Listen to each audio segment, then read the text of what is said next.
Well, it is a pleasure and thank you for joining us on the Coffee Court. This is where we ask the critical questions, but most importantly, questions that drive us to thinking big. 2023 must be a year of difference, and how we make that different is the question we are here to answer. Now, over the last 10 to 20 years, there are many businesses that have collapsed in this country. Talk about Nakumatt, talk about ShopRite, talk about AfriCell, and other huge, big business. On this Coffee Court, we ask why and how do we address the why. Joining us to discuss this is Dr. Ocici. He is in charge of Enterprise Uganda as the Executive Director. Dr. Ocici, thank you for joining me. My pleasure, and happy to be right here. Extremely happy. Happy 2023. Thank you so much, and I'm looking forward to a great year. People are saying this is going to be a positive year. It's going to be a year that we can't compare to the previous year. Is that so in your perspective as a person in charge of Clearly, business? each time you have gone through a challenge and you survive it, you are stronger than before you got the challenge. That's motivational. People who have crossed 2022 with all its scars and bleeding and everything else, and you come out of the other side, you have to be better than what you were before that war came in. So 2023 should be a year where we can ride on that resilience that took us through a difficult year. 2023 should also be a year where we are saying the energy that had gone down because of the purchasing power that was disrupted should come back in the marketplace. Take advantage of that. It's a year of recovery. It's a year of repositioning. And so it's a year of saying there are many things we didn't know that were taught by a difficult 2023, a difficult 2021. You've turned into a preacher. That's motivation and inspiration, which doesn't last. You know, if there be something that God said, you should never lose its hope. The moment a human being loses hope, you've lost all. And hope can be acquired from looking at so many shades of a silver lining in the clouds that you've had. You still have health, use it. Many are in hospitals. Many have lost life. Many have lost ability to be normal. So hope is key. Nobody who wants to make a society strong should avoid to inject a sense of hope. So let's make this hope alive. The businesses are collapsing. Is it something that should worry government? Is it something that should worry you, the business consultant? Is it something that should worry us as a nation? You see business collapsing, Nakumatt, ShopRite, AfriCell.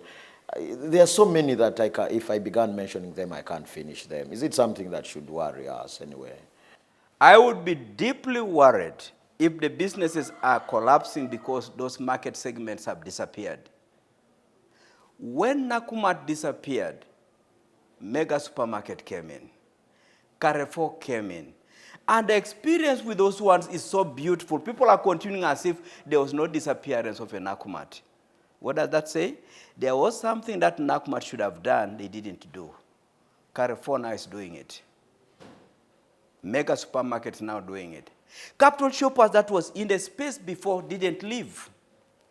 The shopping population has continued to shop. That is the story the Ugandans, the population should be looking at. Somebody has disappeared. Have the customers disappeared? No.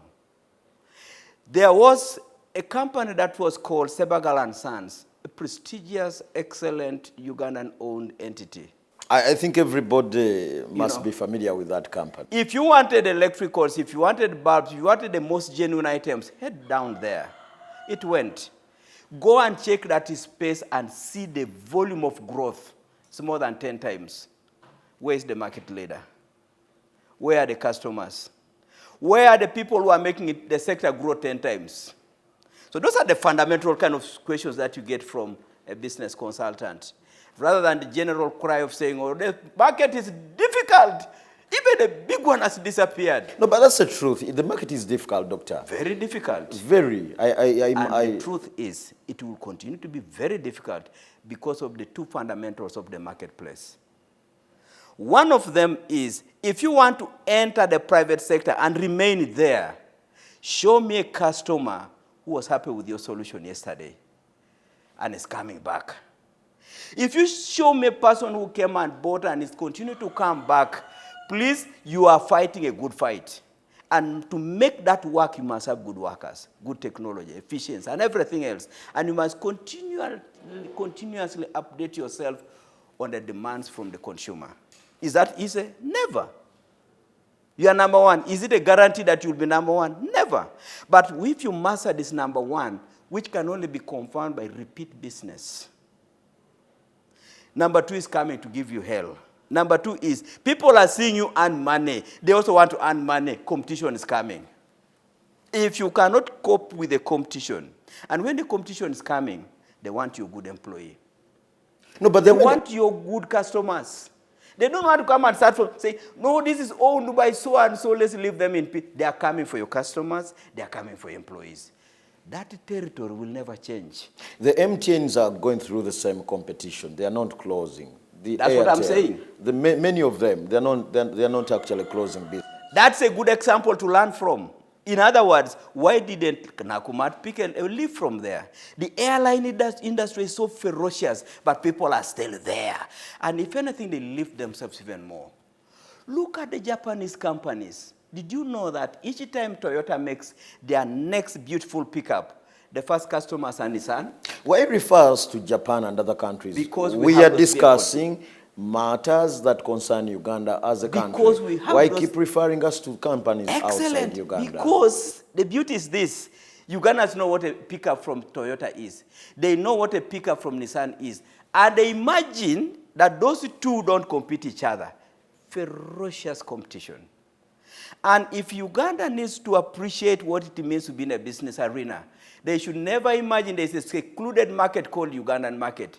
While you are doing business downtown in Katwe, somebody from Nairobi is observing what you are doing and it's coming for you.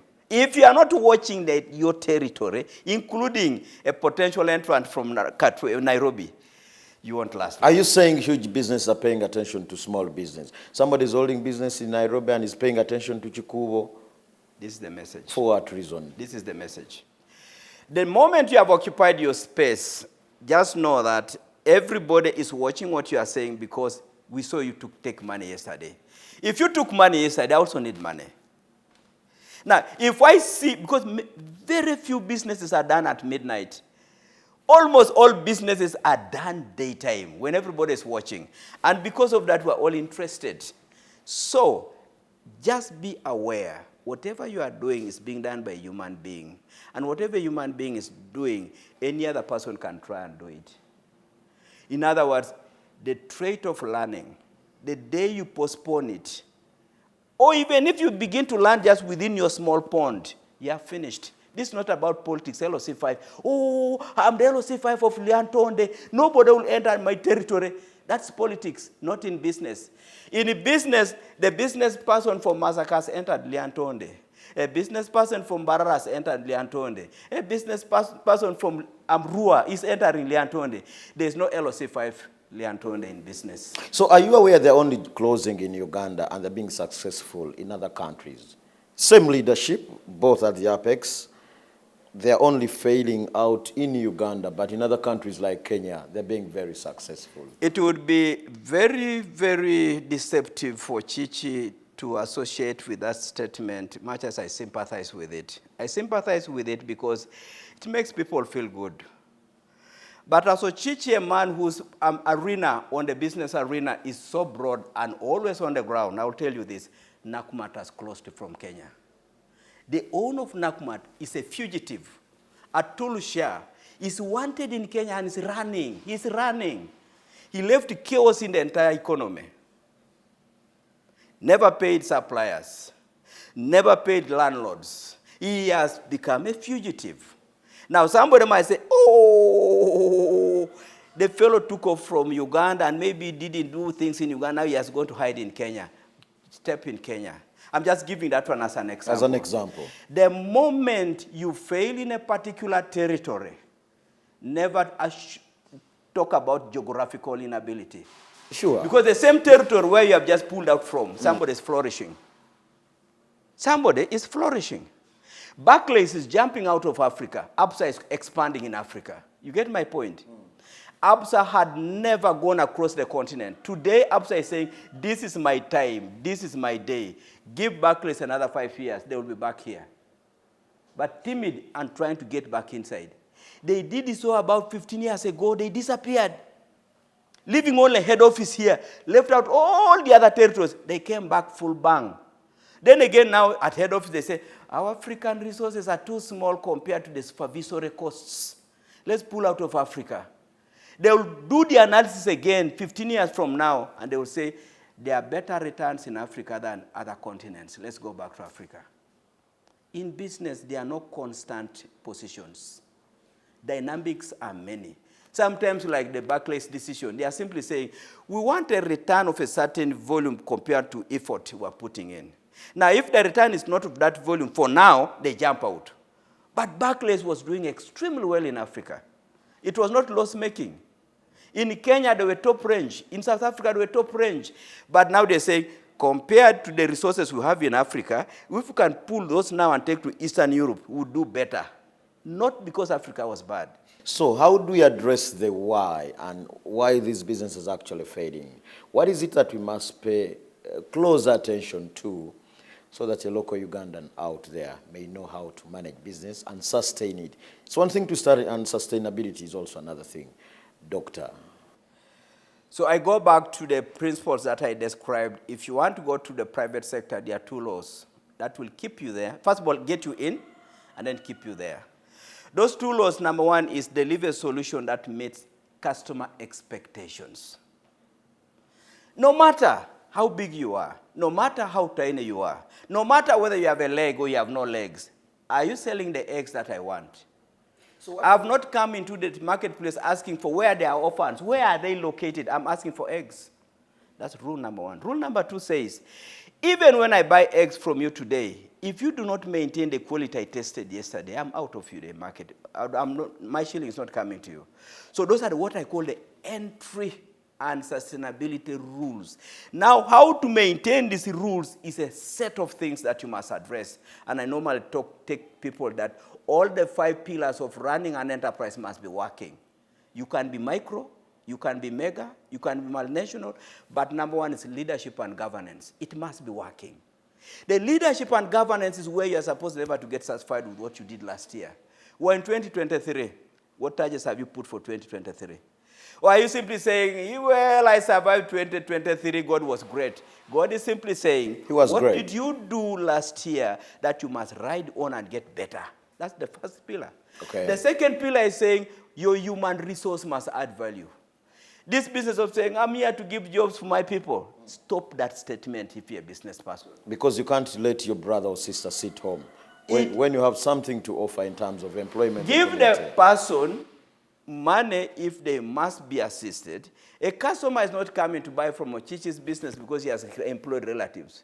The day I hear people going to buy from Nakumat or from, now it is Carrefour now, that please, Carrefour owner, how many relatives have you employed who are coming to buy because of that? Forget it. This is Uganda, HR must, and that's the fact. This is Uganda. I can't let my brother sit home, that is unemployed with 2 degrees, hopefully masters, hopefully PhD. And this is Uganda, whereby if your business has closed and everybody is watching and saying, you failed because you put in too many relatives. Is that still a beautiful way of saying, I'm Uganda, I have collapsed because I supported relatives? Will anybody clap for you for that? So you let them stay home? The same Uganda, that you are saying, this is Uganda, we should employ relatives. You collapse. Everybody is judging you, right from a gate man, a sweeper. They will be saying, you know, the thing was still doing well, but I used to see my boss bringing relatives. They will not even do anything here. And this how, who is accessing the business? A cleaner. Never underestimate ability of people to know what's logical. Do you think this is Ugandan? You collapse and you see the judgment. Everybody will be telling you, we knew. You seem to be attacking everybody right from the apex to everybody. I'm constant in one thing. Because that may seem to be a game. Not everywhere, but somewhere. I'm constant in one message. Enter the private sector. Whatever you are wearing, relatives, friends, tribe, titles, Private sector is simply saying, are you delivering the right solutions? Can I come back? Number two, are you able to compete for my money even tomorrow? The rest is additional. Employing a relative is not bad, so long as these two are there. Looking after all the orphans in the country, so long as these two are there. Looking after anybody you want to give anything, so long as these two are there. The moment these two are not there, the people you're trying to look after, can you continue doing it? Absolutely, Broad-hearted. it is a no. So you talked about the five, you only mentioned that only two of them. But those two, first of all, they will tell you, to succeed in business, you need three things. One is people, two is people, and three is people. And that's number two. Now there's number three. If these two are good people, you confirm through what's happening in pillar number three, operations. That's where losses, efficiencies are created. If your losses are massive because of the way you operate your thing, by the time you are delivering chicken on the table, half of the chicken the other side has gotten rotten or has been stolen. Do not expect to compete in business because of pillar number three. Pillar number three is where you beat people in pricing, beat people in delivery, beat people in service. Pillar number three. But if you do these three, excellent. The products are coming through in the market. Number four is waiting. Number four is saying marketing and customer care. I want to be told that if my food is a bit cold, don't start saying, no, it is like that. Quickly ask me, what should it have been? Respond, learn, repeat, do all those kind of things constantly. You have said it is important that you satisfy customers from December to January, January to December. Yes. Is that possible in the real world and in the real sense? In the real world, this is what's possible. You remain a learner. In other words, if I complained yesterday, did you find out why? In other words, I'm not expecting you to be an angel. You are only one customer. Why should I pay attention to you? That's the point. Your contribution is negligible. Your contribution can't be felt. I have more than 99 customers. Very good. Why pay attention to you alone? Good. If the complaint I have just given you is a reflection of the next 99 customers, just imagine the volume of business that will disappear in a week. Be grateful that somebody spoke. Because if you just silence this one, like the way we want to show people and say, I have been around here, I've been the biggest, everybody has come here. Who wants to buy because of history? History is important, but to just confirm what I'm going to consume today. It is not important because I'm buying history. I'm buying what history is making me to expect today. So the one person who has spoken, reward him. And call him again and again and say, thank you so much for having spoken. You spoke for 99 of my customers. I didn't know my staff were mistreating people. Now I'm going to address that issue. So if Ugandans who are watching this show want to know that they need to succeed in business, welcome a complaining customer. Well, and he's complaining because of two things. One, he doesn't want to go away. He feels he has gotten used to this territory. Number two, he has referred so many customers to you, so many friends to you. And he feels, and when he gets out, all the friends will be calling him and say, Ocici, this place you referred me to, they are useless now. He feels as if it is him. So feedback is very, very critical. Extremely. Discussion regarding how we can be able to sustain business definitely continues. Your parting shot, Dr. Charles Ocici. Running an enterprise creates a person I can call a global citizen. The moment you are successful in business, you are needed everywhere. We don't want to ask your tribe. We don't want to ask your age. We don't want to ask where you came from. We're just looking for your solutions. But to achieve that, master the two entry points and two sustainability points. Deliver a functional solution. Be ready to compete. But then address the 5 pillars of enterprise success: governance and leadership, human resources, operations, marketing and customer care. And then the last one we think is the most important, which is finance. This one can only do a good job when all these 4 are functional. Thank you so much. This is the Coffee Court. If you want to live wise and walk like wise people, you definitely must surround yourself with people who are wise. You want to be a doctor, don't look for Ocici because he's a business expert. But if you want to succeed in business, definitely you must look for him. He is Executive Director of Enterprise Uganda, and this is the Coffee Court. My name is Fred Makubuya.